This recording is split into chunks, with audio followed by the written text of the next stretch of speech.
अस्सलाम वालेकुम। Welcome back in the next lecture glycocalyx. हम बुक से पढ़ने से पहले इसका कंसेप्ट क्लियर करना चाहते हैं कि ग्लाइकोक्लैक्स आखिर है क्या चीज़, जो कि वेवा के लिहाज से बहुत इंपॉर्टेंट है। Glycocalyx is a layer which cover the bacterial cell wall. ये एक ऐसी लेयर है जो कि बैक्टीरियल सेल वॉल को कवर करती है। Glycocalyx is formed inside the cell. अब इंपॉर्टेंट पॉइंट ये है कि ये सेल के अंदर बनती है, तो ये बैक्टीरियल सेल वॉल को किस तरह कवर करती है। After its secretions it cover the cell surface. ये बनती सेल के अंदर है, लेकिन जब ये अपनी सिक्रीशन करती है तो ये सेल की सरफेस को कवर कर लेती है। That is the reason we include glycocalyx in external structure of bacteria. यही वजह है कि हम ग्लाइकोक्लैक्स को बैक्टीरिया के एक्सटर्नल स्ट्रक्चर में पढ़ रहे हैं। अब ये देख सकते हैं डायग्राम के थ्रू के ग्लाइकोक्लैक्स बनी हुई है, उसके बाद सेल वॉल है, फिर सेल मेम्ब्रेन है, फिर इसके अंदर इंटरनल स्ट्रक्चर जो होते हैं ना वो हैं बैक्टीरिया के। तो ग्लाइकोक्लैक्स एक एक्सटर्नल स्ट्रक्चर में इस तरह इंक्लूड होती है, सेल के अंदर बनती है, लेकिन जब इसकी सिक्रीशन होती है तो ये सेल की सरफेस को कवर कर लेती है, इसलिए ये एक्सटर्नल स्ट्रक्चर में आती है। अब इम्पोर्टेंट पॉइंट ये है कि ग्लाइकोक्लैक्स जो होती है ना, ये ग्लाइकोक्लैक्स एग्जिस्ट करती है बैक्टीरिया में दो फॉर्म में, या तो ये कैप्सूल फॉर्म में होगी या फिर स्लाइम लेयर की फॉर्म में होगी। अब ये कैप्सूल फॉर्म में उस वक्त होती है जब ग्लाइकोक्लैक्स यानी कि पॉलीसेक्राइड चेन जो होती है ना, वो क्या होती है, पॉलीसेक्राइड इसकी कोटिंग फिर्मली अटैच होती है, टाइटली अटैच होती है किसके साथ, बैक्टीरिया की सेल वॉल के साथ। लेकिन जब ये ग्लाइकोक्लैक्स लूजली अटैच होती है बैक्टीरिया सेल वॉल के साथ तो ये स्लैम लेयर की फॉर्म में होती है। तो ये इसका ओवरव्यू था आपका कंसेप्ट क्लियर करने के लिए वेवा के लिहाज से। और ग्लाइकोक्लैक्स का क्या फंक्शन होता है, इसका मेन फंक्शन ये होता है कि ये बैक्टीरिया को विरुलेंस बनाती है। तो ये वेवा के हिसाब से आपके माइंड में आ जाना चाहिए। अब हम बुक से पढ़ते हैं, अब हम बुक से रीडिंग करने वाले हैं। ग्लाइकोक्लैक्स क्या होता है। Glycocalyx is a polysaccharide coating. आपने याद करना है ये किससे बनी होती है, पॉलीसेक्राइड से। That is secreted by many bacteria. अब इस पॉलीसेक्राइड कोटिंग को कौन बना रहे हैं, बहुत से बैक्टीरिया सेक्रेट करते हैं, तो एक पॉलीसेक्राइड कोटिंग बनती है, उसको हम ग्लाइकोक्लैक्स का नाम देते हैं। अब इसका फंक्शन क्या होता है, it cover the surface like a film. ये एक फिल्म की तरह सरफेस को कवर करती है and allow the bacteria to adhere firmly to a various structures. और बैक्टीरिया को अलाउ करती है वेरियस स्ट्रक्चर के साथ अटैचमेंट कराने में, वो भी फिर्मली, जैसे कि स्किन हो गया, हार्ट हो गया, वेल्व्स हो गया, हार्ट वेल्व्स हो गया, प्रोस्थेटिक जॉइंट्स जो कि हमारे हिप, नी और एल्बो और फिंगर वगैरह में पाए जाते हैं, और कैट हीटर्स जो कि एक मेडिकल ट्यूब है, मेडिकल अपरेटस होता है। अच्छा, glycocalyx is an important component of biofilm. ये बायोफिल्म का इंपॉर्टेंट कंपोनेंट है। अब बायोफिल्म कौन सी चीज़ होती है, बायोफिल्म्स एक एक्स्ट्रा सेलुलर पॉलीमॉर्फिक सब्सटेंस जो कि मैक्रो ऑर्गेनिज्म से सेक्रीट होते हैं। ये क्या करते हैं, वेरियस बैक्टीरिया को एक दूसरे के साथ एडहियर कराते हैं, फिर इसे एक सरफेस के साथ एडहियर करा देते हैं। वो सरफेस लिविंग सबस्ट्रेट्स की भी हो सकती है, नॉन लिविंग सबस्ट्रेट्स की भी हो सकती है। जैसे कि लिविंग सबस्ट्रेट्स में हमारी स्किन आ गई, हार्ट वेल्व्स आ गए, प्रोस्थेटिक जॉइंट्स आ गए, और नॉन लिविंग में कट हीटर्स आ गया, चीज़ हो गया, बटर्स, गिलास और प्लास्टिक का, ये उस पर होती है। तो ये क्या करती है, बायोफिल्म्स का आखिर फंक्शन क्या होता है, ये क्यों होती है, ये बैक्टीरिया को हेल्प कराती है कि वो सर्वाइव करे एडवर्स कंडीशन में।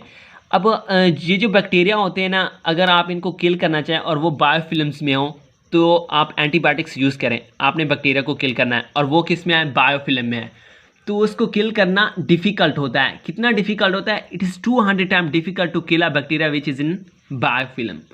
सो उसको किल करना बहुत डिफ़िकल्ट होता है। उसके आगे उन्होंने बात की हुई है, आप यहाँ जाएं, glycocalyx producing strain of Streptococcus epidermidis. अब इसकी बात आ रही है। अब पहले मैं आपका कंसेप्ट क्लियर कर दूं इसको पढ़ने से पहले। ऐसे बैक्टीरिया जो कि ग्लाइकोक्लैक्स स्ट्रेन्स नहीं, ऐसे बैक्टीरिया जो ग्लाइकोक्लैक्स नहीं प्रोड्यूस करते, उनको किल करना इजी होता है। जो ही हमारी बॉडी में इंटर होते हैं तो हमारी बॉडी के इम्यून सिस्टम में स्पेशल सेल पाए जाते हैं जिनको APC कहते हैं, यानी कि एंटीजन प्रेजेंटिंग सेल। ये क्या करते हैं, ये सेल इन जिन बैक्टीरिया के अंदर ग्लाइकोक्लैक्स नहीं होता ना, ये क्या कर देते हैं, उनको पहले कैप्चर करते हैं, फिर उनको इनगल्फ्ट कर लेते हैं। इनगल्फ्ट करने के बाद मतलब कि किल ही कर लेते हैं। लेकिन ऐसे बैक्टीरिया जिनके पास ग्लाइकोक्लैक्स होती है, उनको किल करना डिफिकल्ट क्या होता है, क्योंकि ग्लाइकोक्लैक्स ना उनको ग्लाइडिंग मूवमेंट प्रोवाइड करती है। जो ही ये एपीसी यानी कि एंटीजन प्रेजेंटिंग सेल्स उसको कैप्चर करने के लिए जाते हैं तो ग्लाइडिंग मूवमेंट उनकी ग्लाइडिंग मूवमेंट की वजह से वो अपनी डायरेक्शन चेंज कर लेते हैं। लेकिन अगर ये एंटीजन प्रेजेंटिंग सेल जो ना उनको एक कॉर्नर पर ले जाएं और कैप्चर भी कर लें तो क्या होता है, इनगल्फ भी कर लेते हैं लेकिन उनको किल नहीं कर पाते। क्या रीज़न होता है कि आप अगर एंटीबायोटिक ये जो ग्लाइकोक्लैक्स होता है ना, इनकी जो एंटीजन होती है वो के होती है। अगर आप उसको किल भी करना चाहें तो आप एंटीबायोटिक कौन सी लेते हैं, के ही लेंगे। लेकिन जब आप एंटीबायोटिक्स लेते हैं तो वो अपनी क्या कर लेता है, शेप को अल्टरनेट कर लेता है, वो दूसरी फॉर्म में चला जाता है K1 में। अब वो आपने एंटीबॉडी लिए के लिए और उसने खुद को अल्टरनेट कर लिया K1 में। अब अगर आप K1 लें दोबारा तो वो खुद को अल्टरनेट कर लेगा K2 में। आई होप समझ आ चुकी होगी कि ऐसे बैक्टीरिया जो ग्लाइकोक्लैक्स प्रोड्यूस करते हैं वो ही बीमारी काज कर सकते हैं, जो कि ग्लाइकोक्लैक्स नहीं प्रोड्यूस करते बैक्टीरिया वो बीमारी काज नहीं कर सकते। So glycocalyx producing strain of Pseudomonas aeruginosa that cause respiratory tract infection in a cystic fibrosis patient, ऐसे पेशेंट जिनके अंदर लंग्स का इन्फेक्शन होता है। तो Pseudomonas aeruginosa की स्टेन क्या प्रोड्यूस करती है, ग्लाइकोक्लैक्स, और ये रेस्पिरेटरी इन्फेक्शन काज करता है सिस्टिक फाइब्रोसिस पेशेंट में।